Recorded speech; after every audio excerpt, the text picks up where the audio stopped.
السلام علیکم ورحمۃ اللہ وبرکاتہ۔ اعوذ باللہ من الشیطان الرجیم،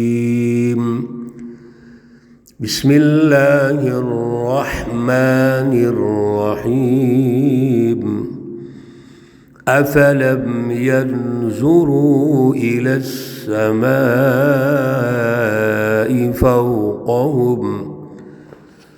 فوقهم كيف بنيناها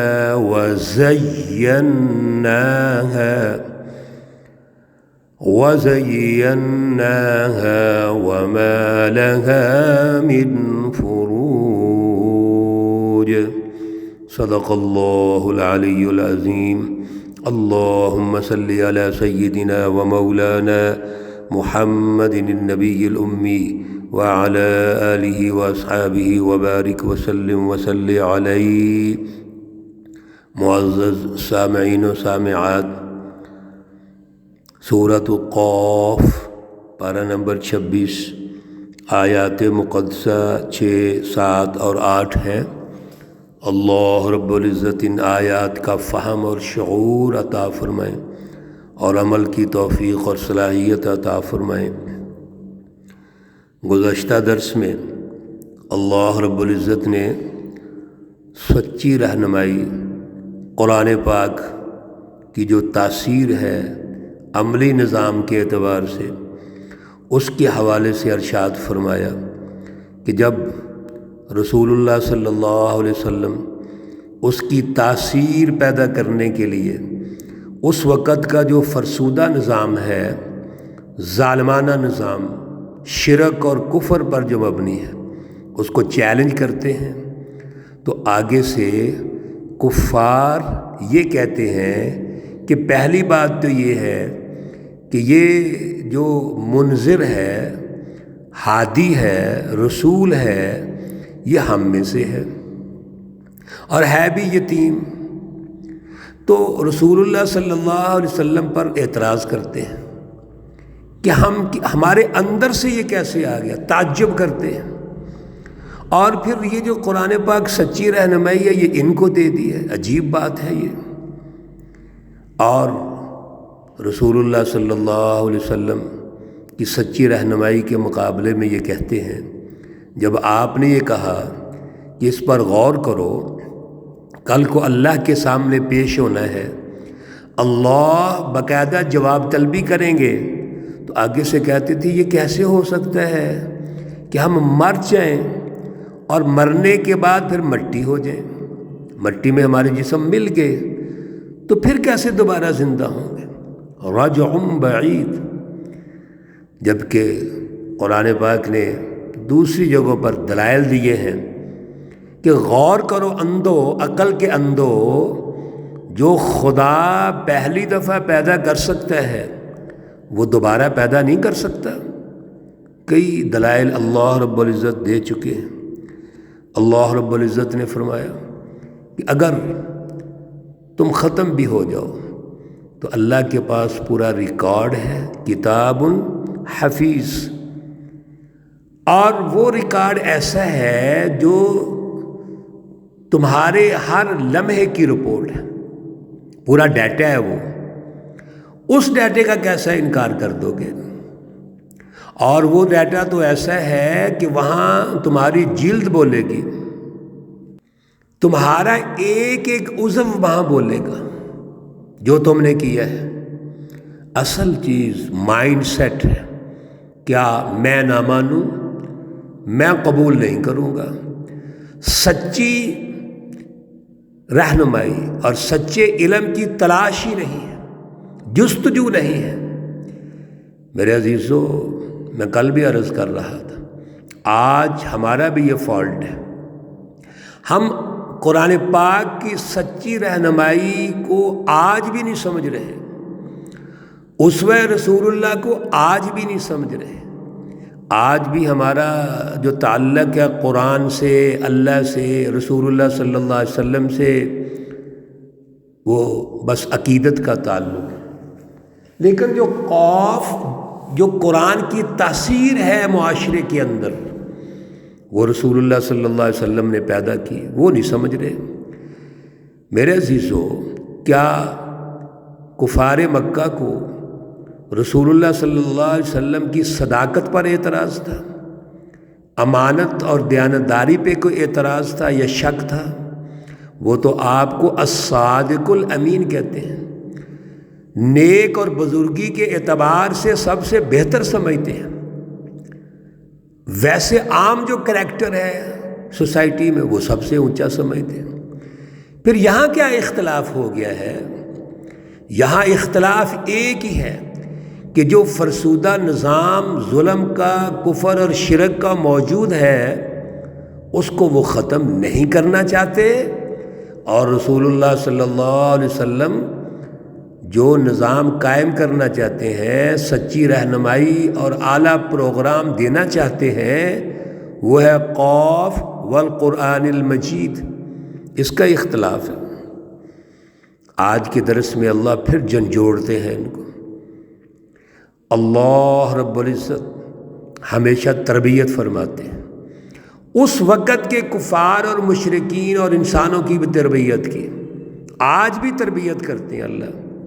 اللہ کہتے ہیں افلم ینظروا الی السماء، او بیوقوفو، عقل کے اندھو، کیا تم دیکھتے نہیں آسمان کی طرف؟ فوقہم، اوپر، اپنے اوپر آسمان نظر آتا ہے آپ کو؟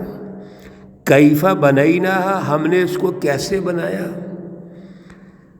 آسمان تمہارے اوپر موجود ہے، اس کو بنانے والا کون ہے؟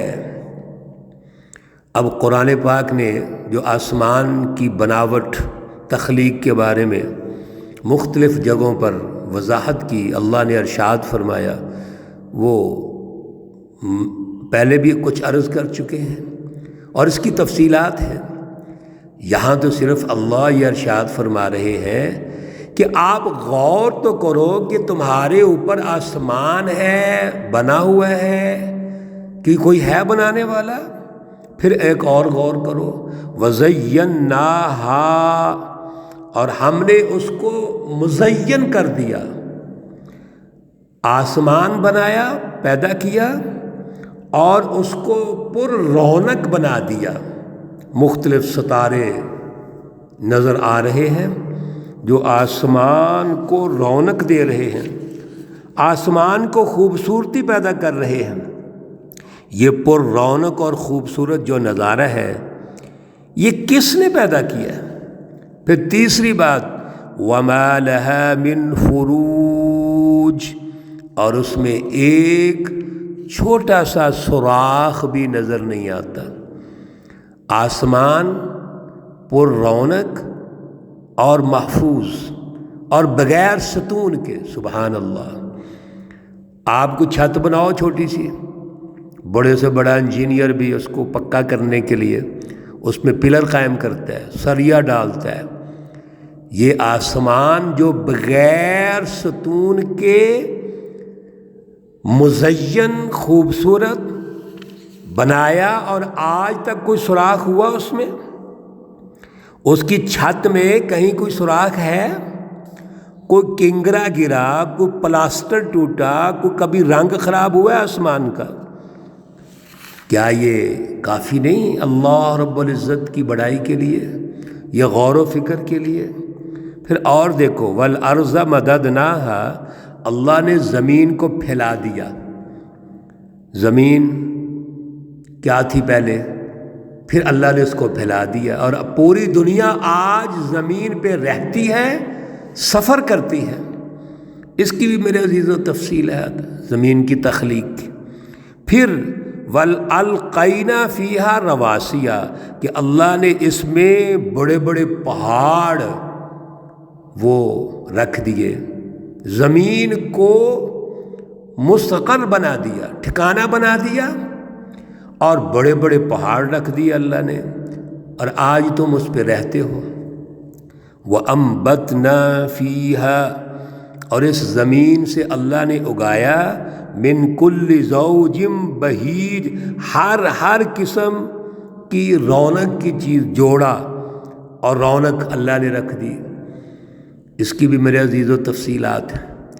لیکن آپ ان اشاروں پہ غور تو کرو کہ اللہ نے زمین پیدا کی اور اس کو مضبوط بنا دیا تمہارے رہنے کے لیے، سفر کے لیے، پہاڑ بنا دیے بڑے بڑے اونچے، اور پھر اس میں اللہ نے تمہارے کھانے پینے کی چیزیں رکھ دی اور ہر قسم کی چیزیں پر رونق بنا دیا، باغات ہیں، تفصیلات آگے بھی آ رہی ہیں اور اس کی بے شمار تفصیلات ہیں۔ آگے اللہ نے بڑی پیاری بات ارشاد فرمائی، تبصرۃ و ذکری، یہ سب کچھ دو چیزوں کے لیے ہے، ایک تو غور و فکر کے لیے ہے، دوسرا نصیحت حاصل کرنے کے لیے ہے۔ یہ سب کچھ کس کے لیے ہے؟ لِكُلِّ عَبْدٍ مُنِيبٍ، ہر اس بندے کے لیے جو رجوع کرنے والا ہے۔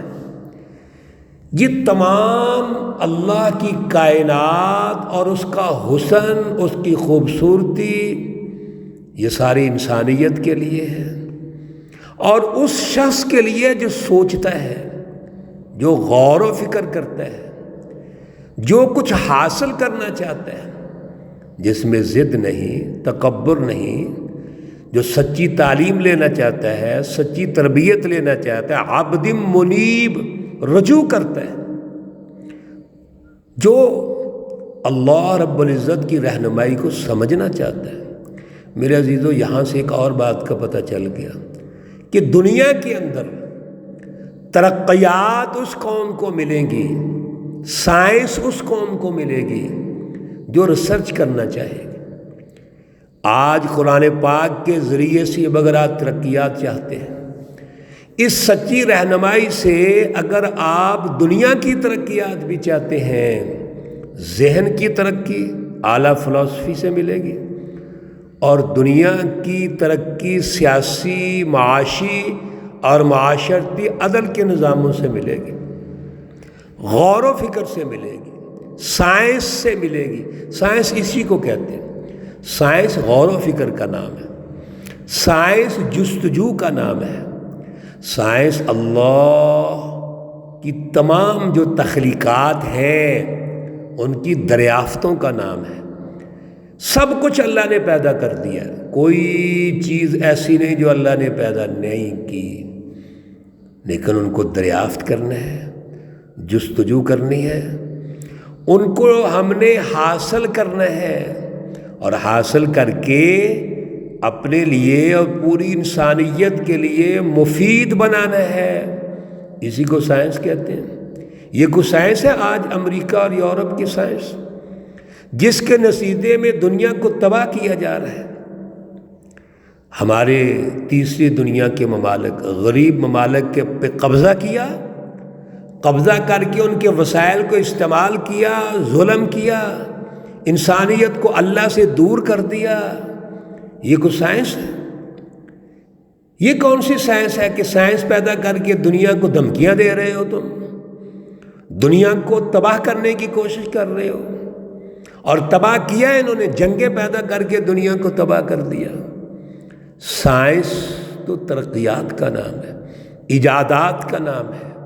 سائنس تو اللہ رب العزت کی مخلوق کو عدل کا نظام دے کر اللہ کی پہچان پیدا کرنے کا نام ہے۔ آج اس سائنس کی ضرورت ہے میرے عزیز، اور یہ کیسے ہوگا؟ قاف والقرآن المجید، قرآن پاک کی تاثیر سے ہوگا، عملی نظام سے ہوگا۔ عملی نظام جو عدل کا نظام ہے، عدل کا سیاسی، معاشی اور معاشرتی نظام۔ اللہ ہمیں توفیق اور صلاحیت عطا فرمائے، غور و فکر کی صلاحیت عطا فرمائے، اعلیٰ شعور عطا فرمائے۔ اللہ رب العزت تمام بیماروں کو شفائے کاملہ عاجلہ مستمرہ عطا فرمائے۔ اللہ رب العزت تمام مرحومین و مرحومات کو جنت الفردوس میں اعلیٰ مقام عطا فرمائے۔ ربنا تقبل منا انك انت السميع العليم وتب علينا انك انت التواب الرحيم، وصلى الله تعالى على النبي الأمي محمد وعلى آله وأصحابه أجمعين برحمتك يا أرحم الراحمين۔ السلام علیکم ورحمۃ اللہ وبرکاتہ۔